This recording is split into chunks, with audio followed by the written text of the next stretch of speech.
Hello and welcome back. Nice job on that match, Bob.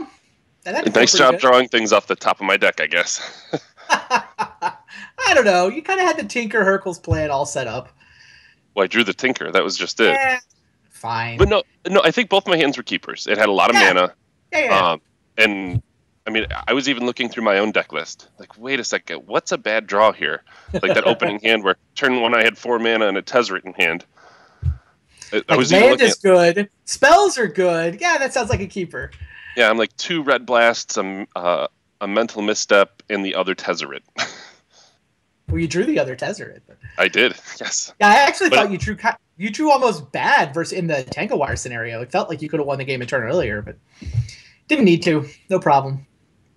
You just worked on the mana source a couple times to get to 5. Yeah, I didn't want to untap the Vault the first turn because I really wanted to take an extra turn with it on 3 instead of on, or with it on 2 instead of 3. But I actually wasn't paying enough attention when I tapped the Mana Vault for an extra turn. I didn't realize he had lethal in 2 turns. I thought there was a possibility I could untap it at 1 if I didn't hit land on that first extra turn. But it ended up not mattering. It's probably still the right line, but I hadn't thought about it. I just missed that he had a 2-turn lethal. No, it didn't come up, obviously. No, it didn't come up. I hit land on the first draw step, so the line ended up being fine. But and I think it's still correct to figure in those draw steps. If I don't hit a land in there, I'm probably just going to lose anyways. Now, 1 and 2 with that deck. We called it Tezzerator. I've seen it called Tezcast. I know it won a giant tournament in Europe right after Thirst for Knowledge got unrestricted. What's your verdict on this deck after 3 weeks of VSL? I'm guessing you've played it a little bit on Magic Online in addition. Is the deck legit? I've been very busy, but I think the deck absolutely is legit. I think it's a big reason that Null Rod is so important in the format right now, because the deck has a very hard time with it. But actually, the person who won the big event in Europe was the person I was talking to about the deck. I've been going back and forth with Rodrigo on Facebook. Actually, he's been a huge help to me in all of Vintage Super League. Actually, the Monastery Mentor deck I played last season was his also. And, well, I don't think I fared very well with it, but that's the price you pay for getting advice from someone who's like truly exceptional at Vintage. Playing his decks it's like the flying trapeze without a net. If you're really good, it's exciting to watch. If you make one mistake, it's exciting to watch for a whole nother reason. So I think that's the problem. I haven't been overly happy with the way I've played it when I've gone back and looked at the replays. I mean, including a mental misstep misclick against Martel, although it probably didn't matter. There have been some really key moments where, like, I put an Opal into play that I really didn't have to, and then later I ended up having to discard badly to a Thirst for Knowledge that I think it turned a win into a loss. Like, if Rodrigo had been playing the deck, I think he wins a number of those games. And I mean, I remember being in that situation when I used to play all the time, like when I played Oath. Like, I would watch other people playing and be like, oh, that mistake is going to haunt you 10 turns from now and you don't even know it. There's been a lot of that playing his decks. Fair enough. Yeah, I've been tempted by that deck a couple times. I keep thinking about, running it in a daily or a Power 9 or something. I haven't actually gotten around to it. Part of it for me is that I'm like, if I'm going to lose to Null Rod anyway, why am I not just playing Belcher? I can just play Belcher and lose to Null Rod. Yeah, but the deck does look super cool. It's super cool, and I think it fares a little better against shops than Belcher. Yeah, that's got to must. But I agree with you. I mean, if you're already going to have this big hold of Belcher, I mean, sometimes Belcher's just faster than Null Rod. This deck isn't. Sure. So, no, it's tough. You have to hit the right metagame. I think 3 people having to decide their deck with no idea what each other are playing, or at least a somewhat wide range considering the circumstances here. I think it was a good time to play the deck. Yeah, so it sounds like you're happy with the choice. Only a 1 and 2, but maybe should have been a 2-1, and deck felt good. The deck is very good. It's very much a metagame call. It just depends on how many Null Rods you think you're going to run into. So if there's no Null Rods, you're just happy? I mean, what is the shots matchup like when they don't have Null Rod? I think it's still bad. Okay. But, I mean, everybody feels like their shops matchup is slightly less than 50-50. So, I mean, it's probably still a 40-60. Okay. Maybe it's 33 once you factor in whether you win or lose the coin flip. I don't know.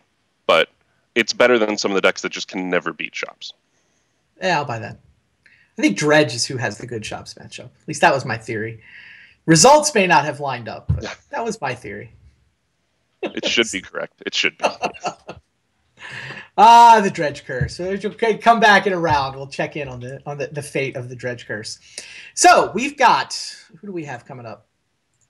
It's going to be Eric Froehlich against Rich Shay. We've talked about this matchup a couple of times. These guys did play in the finals of the Power 9 Challenge. I think it was the November one. It was these two players with these two decks, and Efro just crushed him. Yeah. So Rich does not sound super confident, but Eric feels like, I don't know, he's doing the normal, I'm due to get unlucky, which no one actually believes, but what are you going to do? You think this is edgy, Fro? I think it's edgy, Fro. I mean, it's also Efra. I mean, his win rate in the VSL is incredible. I mean, don't get me wrong. His win rate on the Pro Tour is also incredible. So, I mean, you just look at his win rate in the last year or two, and it's even hard to imagine. I mean, both of us are inducted in the Hall of Fame, and it's hard for either of us to imagine a win rate that high stretching out over a year or two.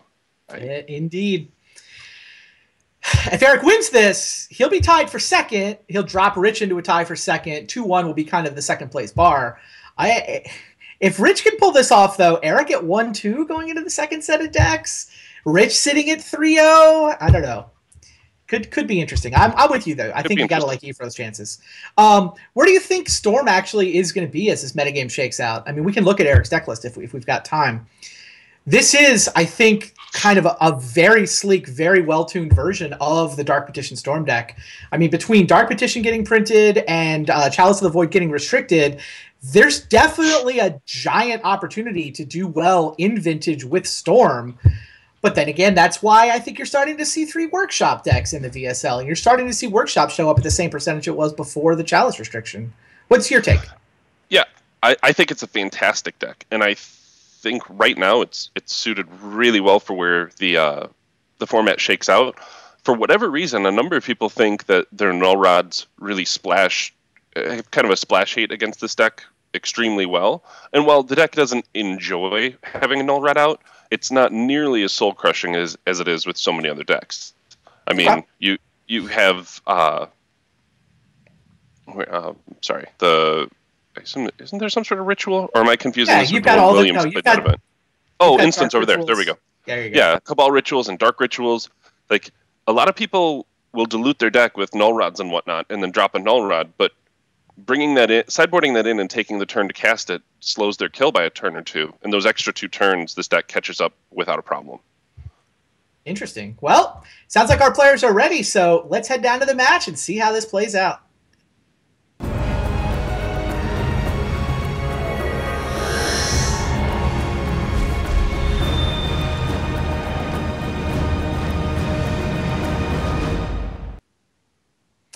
Here we go. Round number 3, week number 3. Can Rich Shay stay undefeated, or can Eric Froehlich crush the Sylvan Mentor deck once again with his Dark Petition Storm? These draws look pretty good, don't you think? I don't know that either one of them is asking for any more than that. That's for sure. Yeah, Eric is on the play. Looks like Eric won the coin flip. Yeah, man, he gets to duress. Clear a path for his Ancestral on turn 2. It's looking pretty solid, and there's no misstep for Rich Shay. And if he'd been on the play, he'd have had Flusterstorm up, but this duress is actually going to be really good. This duress is incredible, because there's no way you force a will it, but right. But post duress, you're not leaving that blue up for Flusterstorm. You're just going to run off your Preordain. So, yeah, it clears a perfect path for Ancestral, which, I mean, against a hand that it almost never resolves against. You take Force, or you could take Flusterstorm if you're Eric here. I think you take Force. I think you take Force. I don't just think because of what you said, right? The fact that Rich is going to play Preordain on turn 1. He's not going to leave up Flusterstorm. I mean, there is the interesting situation that, okay, let's say he takes Flusterstorm. Rich probably still Preordains. Yeah. And then when he casts Ancestral, his opponent is left with 3 mana sources and 1 unknown card in hand. I mean, it's a good place to be, all except for the fact that he has no more lands to play. He really needs the Ancestral to resolve. Yeah, it's a good point. And that probe is going to hurt. That probe is just going to leave Flusterstorm up for a while. Oh, wow. Hello. Strip mine for your only land. Rich Shay sees Eric's hand with Gitaxian Probe, draws into the one strip mine. You got to do him dirty. You absolutely should. This Underground Sea. So when you're talking about so Efro saying he was due to run unlucky, I mean that's a couple of running cards there that's pretty hard to deal with. Yeah, I mean, he could have just top decked the strip mine, but I don't even know if he top decks the strip mine. I don't even know if he plays. He doesn't know it's the only land. It's really get probe into strip mine is the worst case scenario there. Yeah, it's worst case scenario, and it's just so soul crushing. Like it's the fact that the probe makes him play his Flusterstorm so well from here on out. Also true. Like I'm actually shocked he played that Preordain. You would have left up Flusterstorm even with your opponent on 0 lands, though. What's the worst thing that can happen? Land Ancestral. I mean... Yeah, no, I see your point. Land Ancestral is just unconscionable right there. When you have the ability to stop it. Because if you counter that Ancestral, then at best your opponent's still just sitting at 1 land. Yeah, I see your point. I think that Preordain was a mistake. All right, door cracked open. Can Eric slam through it? And this is why Eric has the win rate that he does. It doesn't take much of a window. Yeah, I mean, he's going to have 8 cards in his hand post-Ancestral. There's some danger he's going to have to discard here, but whatever. I think you just want to resolve it. I mean, what else is he going to do? Like 7 0-mana artifacts and his 49 cards there? I said some chance. Yeah. I think that's his hesitation, but there's 2 zeros. There's a couple of them. Wow. And a Dark Ritual, and a Lotus, and a... Yeah. Oh, so no, he's got Pobble 6 Therapy. mana. He's got 6 mana here. Lotus, Paddle, Black Lotus, Dark Ritual.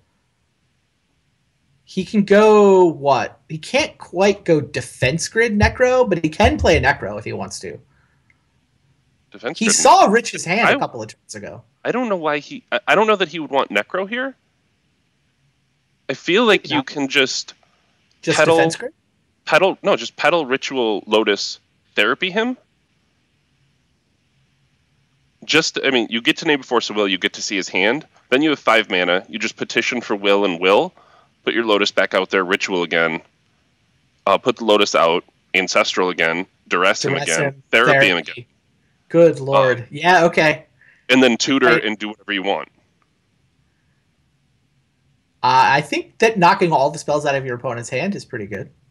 Yeah, I mean, I think... Yeah, so your line is... Therapy, petition for Yawgmoth's Will, run it all back again, including a Therapy, a Duress, and an Ancestral. A Therapy, a Duress, an Ancestral, and tutor for whatever the card is you want in your hand when that's all over.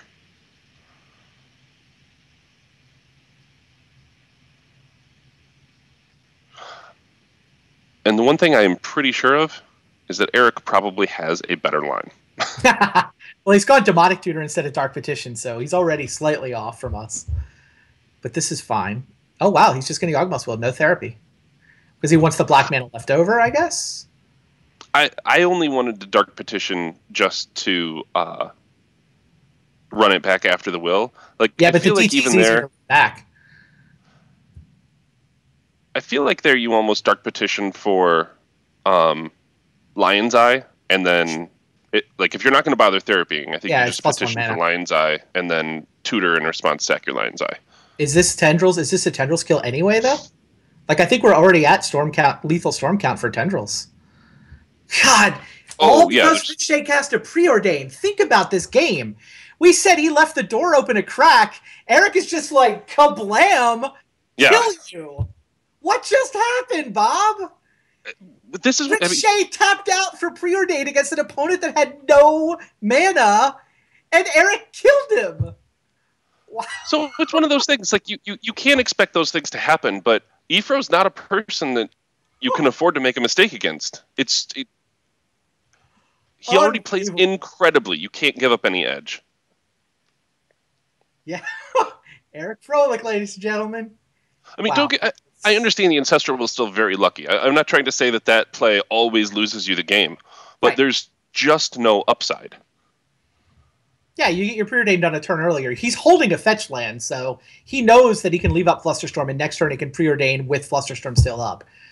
And he knows his opponent has Ancestral in his hand, so... Also, it's one of those things, like, Flusterstorm even Ritual there, too. I mean, maybe if, like, I could start to get some sort of justification if that was an Emerald Rich head up instead of a Ruby, so maybe he hits Fast Bond and those gushes start to go crazy. But, Yep. Yeah, well... No, he can't gush anyway. Oh, yeah, Fast Bond, sure. All right, well, now there's going to be 4 defense grids in Eric Froehlich's deck, so... That has to help here. Oh, certainly. It's not like Rich has a bunch of anti-storm tech, does he? I don't think he has anything specifically targeted. He obviously had a sideboard plan. He was pretty... Aegis of the Gods is cute. That's a one of. You're going to have to you have explain that one hexproof. to You me. can't be targeted with tendrils. Aegis of the Gods says you have hexproof. 2/1 creature for 2. If you have hexproof, you cannot be targeted by Tendrils of Agony. It's the same thing as playing a Leyline of Sanctity. That's basically his tech, though. He's got a Thalia in his sideboard, so he's got 2 cards that are deal breakers, and then a couple Tormod's Crypts that could potentially help him a little bit. Although Eric doesn't always require his graveyard to win, so I think Eric's deck gets more better after sideboarding with all those defense grids. And there we go, Yeah, turn 1 defense grid for Eric. Wow, he even gets Eric is also one of the people that, when I've watched him in the past, will most often go for a kill, not including his graveyard. So if there's one there, he'll find it. He'll tutor for petitions or petition for demonic tutor, and I mean he'll get there. All right, this preordained seems totally reasonable. Yeesh.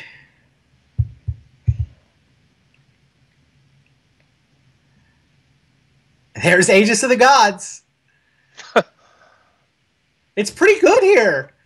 Like, it's the equivalent of a Leyline of Sanctity. It's no... Well, I mean, I guess it's a Leyline of Sanctity that can attack, right? Right. Now, Duress is turned off, Cabal Therapy is turned off, and Tendrils of Agony is turned off. Now, Eric is the kind of guy who normally brings in Empty the Warrens, so he has the ability to kill with a bunch of goblins after sideboarding. He also tends to bring in, like, a Chain of Vapor. I didn't look to see if he was bringing in those answers. He must have. He saw the deck list. He may have brought in a Chain of Vapor. I don't believe the Warrens came in. Well, Chain is good. No, I saw the Empty sitting in the board. Okay. Well, he needs to find his Chain. But, I mean, this deck can find things, right? There's a Dark Petition sitting in his hand. There's a defense grid in play.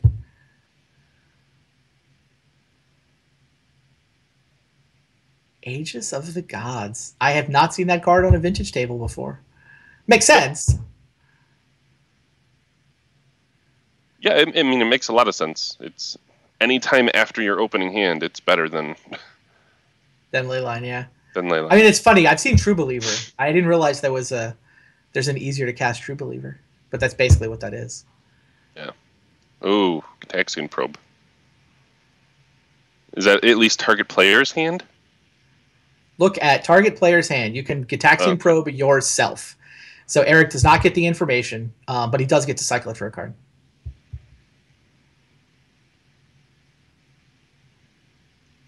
Bunch of colorless mana, but cannot cast the Necro that he's now holding.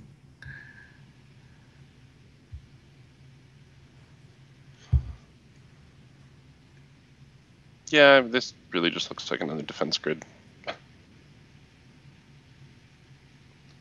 Yeah.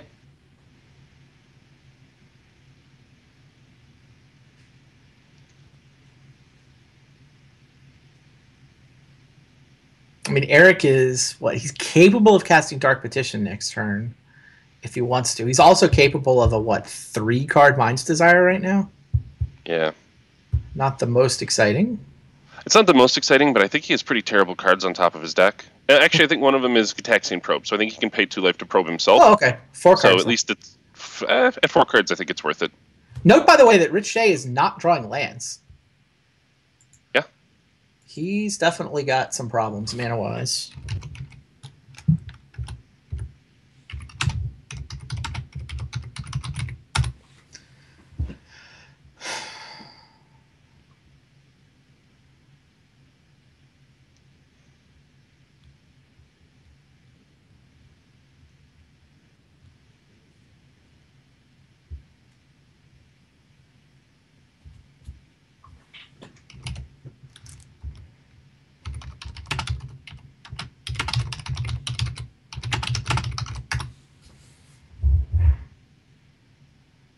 Yeah, I mean, this is what the hand says to do. Mm-hmm.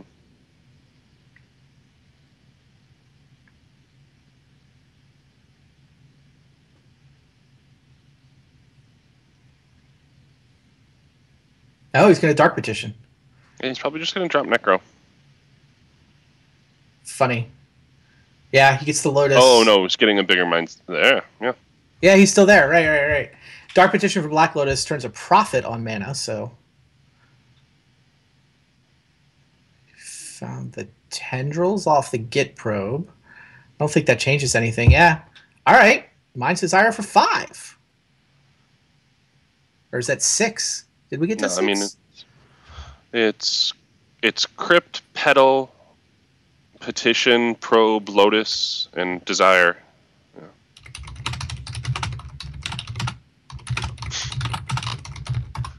I don't know, though. Boy. Lion's Eye Pearl, Ritual. He did find a Dark Petition, but that's a bunch of mana. Can he get for the Tendrils? Well, no, we just find out right here. This is Tendrils, right? This is enough fast mana for Eric to just cast the Tendrils for Lethal Storm. But how does he get... Oh, he's got to get the guy off the table. The Aegis of the Gods, of course. Yeah, and if he sacks the Lion's Eye to do it, then the Tendrils is gone. Chain. Dark Petition for Chain of Vapor. But then the Tendrils is out of your hand because you have to sack the Lion's Eye to cast it. No, he's a blue floating. It's also Mind's Desire. Yeah. There's 1 blue mana floating left over, and this is off of Mind's Desire, so there's the Chain of Vapor. Aegis of the Gods is going to get bounced. Tendrils of Agony is going to get cast. Eric Froehlich, ladies and gentlemen. Yep. No problem. Ah. Wow. Lotus out your hexproof. Whatever. We'll get there. Who needs an Empty the Warrens? Unbelievable. Great. Wow. That is crazy. Putting on an exhibition as always. That was just super impressive. Super impressive. And you see how ridiculous that Storm deck is. You said the Storm deck would look really good. And, people think their splash damage can actually hate it out. And no, not so much. It's really incredible. It's resilient. People aren't sideboarding the right cards. Like cages and null rods here and there don't attack it properly. And the deck really is incredible. Well, there you go. Rich Shay is no longer undefeated. We can pull the schedule up, actually, and kind of take stock of where things are, because we've had some big matches from a schedule point of view. Actually, bring the standings up if we can do that. That's even better. David Ochoa is 3-0. Rich Shay, however, only 2-1. Eric Froehlich is 2-1. Yeah, here we go with the standings. You can see 3 undefeateds came in. We are now down to just 1. I don't know if I can choke out the words only 2-1. I'd be thrilled to be 2-1 in any initial 3 of Vintage Super League. What is it with you in the first trimester? You always start out at a hole. Oh, I don't know. It probably has to do with I don't play enough Magic, and then I start to lose, and then I just start playing more Magic online. People at work will see me on my lunch break just playing Vintage. Yeah, makes sense. So Eric Froehlich up to 2-1. He joins the second place tie. We'll find out what's going on at the bottom a little bit here, too. Kai Buddha and I are about to play out our match. You have escaped from the land of the winless. We'll have to find out if Kai and Steve can do that in the next 2 matches. And meanwhile, the day has been going pretty fast, so hopefully Tom Martell actually gets home from work in time to play the 5th match. That'll be a little running subplot here. We had him signed up to do commentary for the next match, but he's definitely not home yet, so... We'll take a quick break. When we come back, it'll be the match between Kai and myself. Dredge Curse. Is it over? Does Martell's misclick loss count? Well, stay tuned. We'll see what happens. We'll be right back, guys.